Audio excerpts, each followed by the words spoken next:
പിതാവിൻ്റെയും പുത്രൻ്റെയും പരിശുദ്ധാത്മാവിൻ്റെയും നാമത്തിൽ ആമേൻ. എൻ്റെ പ്രിയപ്പെട്ടവരെ, ഇന്ന് ജൂലൈ 30 വ്യാഴാഴ്ച. അമ്മേ പരിശുദ്ധ അമ്മേ, അമ്മേ പരിശുദ്ധമേ, ദൈവമാതാവേ, കൃപാസനത്തിലൂടെ ഞങ്ങൾക്കും ഞങ്ങളുടെ ദേശത്തിനും അമ്മ മധ്യസ്ഥം തേടി തന്ന എല്ലാ അനുഗ്രഹങ്ങൾക്കും കൃപകൾക്കും ഞങ്ങളിപ്പോൾ ഹൃദയം നിറഞ്ഞ നന്ദി പറയുന്നു. അമ്മേ പരിശുദ്ധമേ, ദൈവമാതാവേ, 2004 ഡിസംബർ 7 ഉച്ചകഴിഞ്ഞ് 2:30 കൃപാസനത്തിൽ സംഭവിച്ച അമ്മയുടെ പ്രത്യക്ഷപ്പെടലിനെ കുറിച്ച് തിരുസഭയ്ക്ക് സമർപ്പിച്ചിരിക്കുന്ന പഠനരേഖകളുടെ മേൽ സഭാത്മകമായ പഠനം ആരംഭിക്കുവാൻ ഞങ്ങൾ പ്രാർത്ഥിക്കുന്നു. അമ്മേ പരിശുദ്ധമേ, ഭൂസ്വർലോകങ്ങളുടെ രാജ്ഞിയായ അങ്ങേയ്ക്ക് ഭൗമസംരക്ഷണത്തിനായി പ്രപഞ്ചപ്രകൃതിയെ തന്നെ തിരുസഭ പ്രതിഷ്ഠിക്കുവാൻ ഈ പ്രത്യക്ഷീകരണം വഴി ഇടയാക്കണമേ. പരിശുദ്ധമേ, ജപമാല മാതാവേ, സകല കൃപാസനം പ്രാർത്ഥനയോടും ചേർത്ത് ഞങ്ങളിപ്പോൾ പ്രാർത്ഥിക്കുന്ന ഈ കുടുംബത്തിന്റെ പ്രത്യേക നിയോഗം പറ മക്കളെ.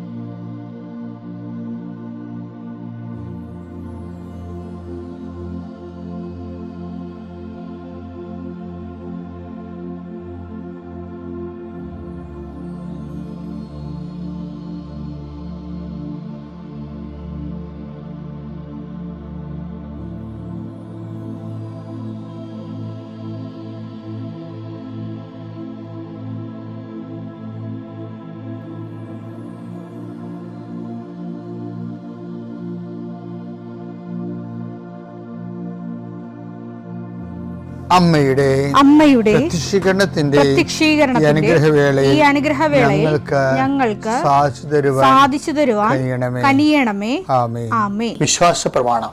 സർവശക്തനായ പിതാവും ആകാശത്തിന്റെയും ഭൂമിയുടെയും സൃഷ്ടാവുമായ ദൈവത്തിൽ ഞാൻ വിശ്വസിക്കുന്നു. അവിടുത്തെ ഏകപുത്രനും ഞങ്ങളുടെ കർത്താവുമായ ഈശോ മിശിഹായിലും ഞാൻ വിശ്വസിക്കുന്നു. ഈ പുത്രൻ പരിശുദ്ധാത്മാവിനാൽ ഗർഭസ്ഥനായി കന്യകാമറിയത്തിൽ നിന്ന് പിറന്ന് പൊന്തിയോസ് പീലാത്തോസിന്റെ കാലത്ത് പീഡകൾ സഹിച്ച് കുരിശിൽ തറയ്ക്കപ്പെട്ട് മരിച്ച് അടക്കപ്പെട്ട് പാതാളങ്ങളിൽ ഇറങ്ങി മരിച്ചവരുടെ ഇടയിൽ നിന്ന് 3-ാം നാൾ ഉയർത്ത് സ്വർഗത്തിലേക്ക് എഴുന്നള്ളി സർവശക്തിയുള്ള പിതാവായ ദൈവത്തിന്റെ വലതുഭാഗത്തിരിക്കുന്നു. അവിടെ നിന്ന് ജീവിക്കുന്നവരെയും മരിച്ചവരെയും വിധിക്കുവാൻ വരുമെന്നും ഞാൻ വിശ്വസിക്കുന്നു. പരിശുദ്ധാത്മാവിലും ഞാൻ വിശ്വസിക്കുന്നു. വിശുദ്ധ കത്തോലിക്കാ സഭയിലും പുണ്യവാന്മാരുടെ ഐക്യത്തിലും പാപങ്ങളുടെ മോചനത്തിലും ശരീരത്തിന്റെ ഉയർപ്പിലും നിത്യമായ ജീവിതത്തിലും ഞാൻ വിശ്വസിക്കുന്നു. ആമേൻ. സ്വർഗ്ഗസ്ഥനായ ഞങ്ങളുടെ പിതാവേ, അങ്ങയുടെ നാമം പൂജിതമാകണമേ. അങ്ങയുടെ രാജ്യം വരണമേ. അങ്ങയുടെ തിരുമനസ് സ്വർഗത്തിലെ പോലെ ഭൂമിയിലും ആകണമേ. അന്നു വേണ്ടുന്ന ആഹാരം ഇന്ന് ഞങ്ങൾക്ക് തരണമേ. ഞങ്ങളോട് തെറ്റ് ചെയ്യുന്നവരോട് ഞങ്ങൾ ക്ഷമിക്കുന്നത് പോലെ ഞങ്ങളുടെ തെറ്റുകൾ ഞങ്ങളോടും ക്ഷമിക്കണമേ.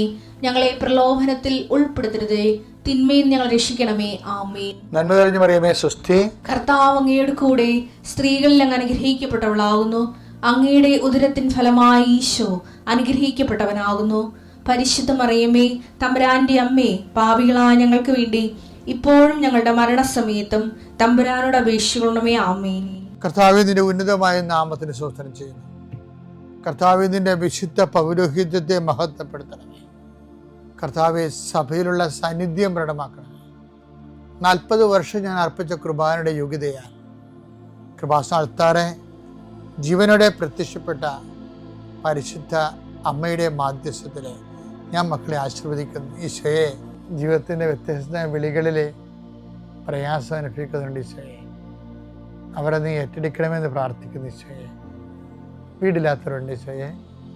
അതുപോലെ കുടുംബത്തിൽ കലഹങ്ങളുള്ളവരുണ്ട് ഈശോയെ. ഭാര്യാഭർത്താക്കന്മാർ പിരിഞ്ഞ് താമസിച്ചിട്ട് ഐക്യപ്പെടാൻ ആഗ്രഹിക്കുന്നുണ്ട് ഈശോയെ. ജീവിത പങ്കാളിയെ കിട്ടാത്ത പുരുഷന്മാരുണ്ട് ഈശോയെ. ജീവിത പങ്കാളിയെ കിട്ടാത്ത സ്ത്രീകളുണ്ട് ഈശോയെ. അന്യനാടുകളിലും വിദേശങ്ങളിലൊക്കെ ജീവിക്കുന്നവരും മക്കൾക്ക് അവർക്ക് പറ്റുന്ന ജീവിത പങ്കാളിയെ കിട്ടാതെ വിഷമിക്കുന്നവരും അതിനുവേണ്ടി പ്രാർത്ഥിക്കുന്നവരും ആശ്രയിക്കും. ഒരു പ്രൊമോഷന് വേണ്ടി പ്രാർത്ഥിക്കുന്നുണ്ട് ഈശോയെ. 10 പൈസ കൂടുതൽ കിട്ടിയാലേ കടങ്ങൾ പരിഹരിക്കപ്പെടുന്ന ഓർത്തുകൊണ്ട് വെണ്ണീറായി പ്രാർത്ഥിക്കുന്നുണ്ട് ഈശോയെ. കർത്താവേ, അവർ ഈ ജോലി നഷ്ടപ്പെട്ട എനിക്ക് വേറൊരു ജോലി തരണമേ കർത്താവേ എന്ന് വിചാരിച്ച് നിലവിളിച്ച് പ്രാർത്ഥിക്കുന്നുണ്ട് ഈശോയെ. ജോലി ഇല്ലാതെ വിഷമിക്കുന്നുണ്ട് ഈശോയെ. രോഗങ്ങൾ മാറാതെ, സമാധാനം ഇല്ലാതെ, ഉറക്കമില്ലാതെ പോകുന്നുണ്ട് ഈശോയെ. കടകമ്പോളങ്ങളും കന്നുകാലികളെയും വളർത്തി ജീവിക്കുന്ന കുഞ്ഞു വരുമാനക്കാരുണ്ട് ഈശോയെ. അവരെല്ലാം നീ ആശീർവദിക്കുന്നത് പ്രാർത്ഥിക്കുന്നു.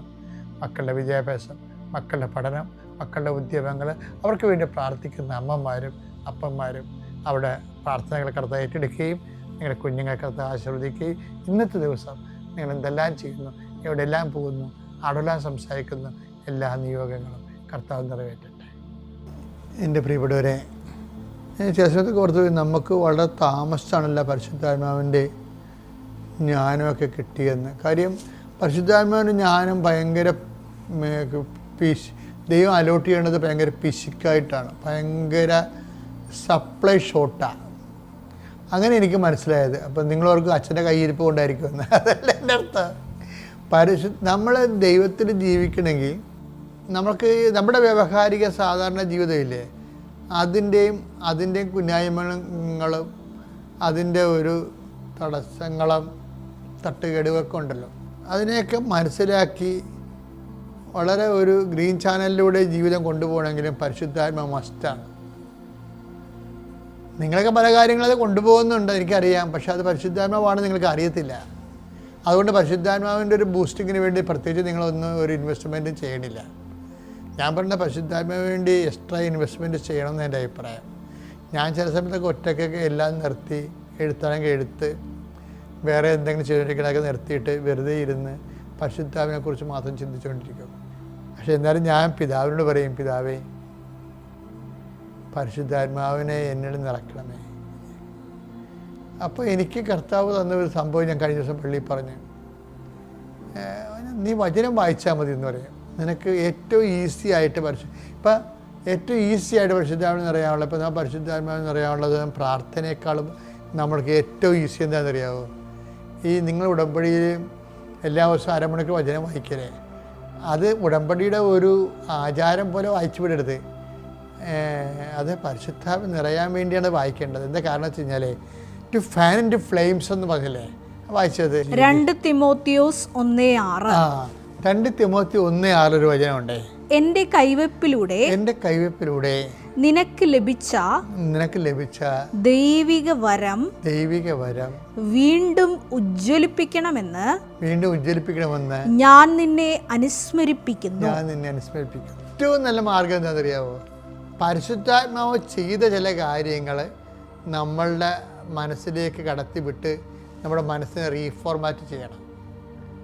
പരിശുദ്ധാത്മാവ് ചില കാര്യം എന്താണ്?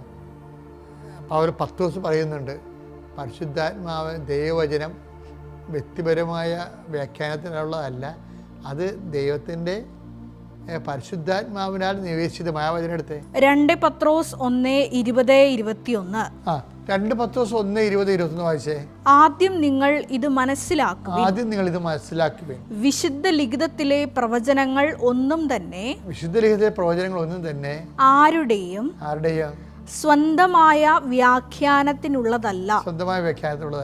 എന്തുകൊണ്ടെന്നാൽ പ്രവചനങ്ങൾ ഒരിക്കലും മാനുഷിക ചോദനയാൽ രൂപം കൊണ്ടതല്ല, പരിശുദ്ധാത്മാവിനാൽ പ്രചോദിതരായി ദൈവത്തിന്റെ മനുഷ്യർ സംസാരിച്ചവയാണ്. ഇപ്പൊ വചനം എന്ന് പറഞ്ഞാൽ എന്താണ്? പരിശുദ്ധാത്മാവിനാൽ പ്രചോദിതമായി ദൈവത്തിൻ്റെ മനുഷ്യർ സംസാരിച്ചതാണ്. അപ്പം പരിശുദ്ധാത്മാവിൻ്റെ പ്രോഡക്റ്റാണ് ഈ വചനം എന്ന് പറയണത്.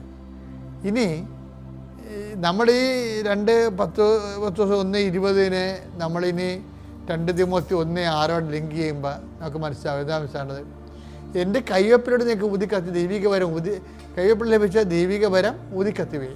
എങ്ങനെ നമ്മൾ ഊതിക്കത്തിക്കണമെന്ന് വെച്ചാൽ അതിൻ്റെ ഏറ്റവും നല്ല മാർഗം പരിശുദ്ധാത്മാവ് തന്നെ എഴുതിയ വചനം നമ്മൾ ആത്മാവിൽ വായിക്കുന്ന അനുസരിച്ചുകൊണ്ട് നമ്മൾ പരിശുദ്ധാത്മാവ് ഊതിക്കത്തിക്കപ്പെടും. കഴിഞ്ഞ ദിവസങ്ങളിൽ 5 ഏഞ്ചൽ താര എന്നും പറഞ്ഞൊരു മോള് സാക്ഷ്യം പറഞ്ഞു. സാക്ഷ്യം പറയാൻ പറഞ്ഞ കർത്താവിൻ്റെ വചനം വായിക്കുമ്പോൾ എൻ്റെ കണ്ണും നിറഞ്ഞു പോകുന്നു. എന്താ കാര്യം? കണ്ണീരിൻ്റെ വരവെന്നും പറഞ്ഞൊരു വചനമുണ്ട്. രോഗശാന്തി വരം പോലൊരു വരവാണത്, കണ്ണീരിൻ്റെ വരം. കർത്താവ് ഇടയ്ക്കിടയ്ക്ക്, ഇപ്പോൾ ബൈബിളിലെ ഏറ്റവും ചെറിയ വചനമുണ്ടല്ലോ, ദെൻ ജീസസ് വെപ്റ്റ്, അപ്പോൾ കർത്താവ് അവൻ കരഞ്ഞു എന്ന് പറയും. അത് എന്താ കരഞ്ഞു വെച്ച് കഴിഞ്ഞാൽ, ആ ദൈവസ്നേഹം, അതായത് തൻ്റെ യാത്രയുടെ അവസാന മണിക്കൂറാണ്. എന്നിട്ട് ജെറുസലേം തന്നെ അറിയണില്ല, ഇനി തനിക്ക് ഈ രൂപത്തിൽ വരാൻ പറ്റത്തില്ല. ജെറുസലേം, ജെറുസലേം, എത്ര കാലം നിന്നെ പിടക്കോഴി തൻ്റെ കുഞ്ഞിനെ ചിറകിൻ്റെ കീഴിലാക്കുന്ന പോലെ ഞാൻ എൻ്റെ ചിറകിൻ്റെ കീഴിൽ സംരക്ഷിച്ചു. അപ്പോഴും നീ തിരിച്ചറിഞ്ഞില്ലല്ലോ സന്ദർശനത്തിൻ്റെ സമയം. കണ്ണ് നിറഞ്ഞു പോയി. അതാണ് കണ്ണീരിൻ്റെ വരവെന്ന് പറയുന്നത്. ലാസറിൻ്റെ മുമ്പ് നിൽക്കുമ്പോഴും കർത്താവിൻ്റെ കണ്ണ് തുളുമ്പുന്നുണ്ട്. ഇതുപോലെ ഏഞ്ചൽ താര പറഞ്ഞു, കർത്താവിൻ്റെ വചനം വായിക്കുമ്പോൾ എന്നെ കണ്ണ് തുളുമ്പിപ്പോയെന്ന്. ദൈവസ്നേഹം നിറയുമ്പോഴാണ് കണ്ണ് തുളുമ്പുന്നത്. അത് പരിശുദ്ധാത്മാവിൻ്റെ പ്രവർത്തനമാണ്. അപ്പം നിങ്ങൾക്ക് പരിശുദ്ധാത്മാവ് അല്പം കുറവാണെന്ന് അതിൻ്റെ പവർഫുൾ അല്ലെന്ന് തോന്നിയാൽ ഏറ്റവും എളുപ്പമാർഗ്ഗമെന്ന് പറയുന്നത് പരിശുദ്ധാത്മാവിനെ പാട്ടുപാടുകയല്ല. കർത്താവ് പരിശുദ്ധാത്മാവ് എഴുതിയ വചനം എടുത്ത് ഭക്തിപൂർവ്വം കുറേ നേരം വായിക്കണം. അതാണ് ഉടമ്പടിയിൽ വചന വായന പൊരുൾ. പ്രശ്നമാണ്.